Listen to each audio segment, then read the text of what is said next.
যেই যমুনা মেয়েদের সম্মান করতে জানে না, যেই যমুনার সিকিউরিটি, বাংলাদেশে সেই যমুনা থাকবার তো কোনো দরকার নাই। বাংলাদেশে রাষ্ট্র ক্ষমতায় থাকতে হলে অবশ্যই মেয়েদেরকে সম্মান করতে হবে। প্রিয় ভাইয়েরা, এই বাংলার জমিনে ইনসাফ কায়েমের জন্য যদি রক্ত দেয়া লাগে আমরা রক্ত দিব। আগামী সিটি কর্পোরেশন নির্বাচনে অংশ নিতে পারেন ইনকিলাব মঞ্চের সদস্য সচিব আব্দুল্লাহ আল জাবের।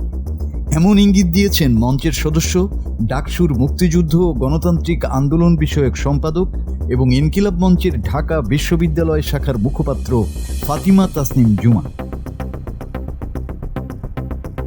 গতকাল জুমার ফেসবুক পেজে একাধিক পোস্টে জুমা দিয়েছেন এই ঘোষণা।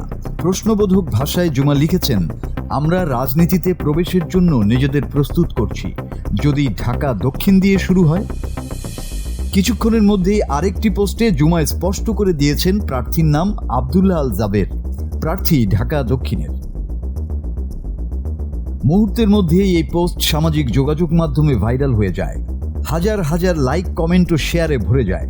অনেকে আব্দুল্লাহ আল জাবেরকে স্বাগত জানান, শুভেচ্ছা জানান। তবে এখন পর্যন্ত ইনকিলাব মঞ্চ বা আব্দুল্লাহ আল জাবের নিজে এই বিষয়ে কোনো পোস্ট করেননি। রাজনীতি কি সত্যি এবার নতুন দিকে মোড় নিতে যাচ্ছে? ঢাকা দক্ষিণের নির্বাচন কাঁপাবে কি এই ঘোষণা? উত্তর আসবে নির্বাচনের দিন। মাসুদ হাসান, বাংলা টিভি।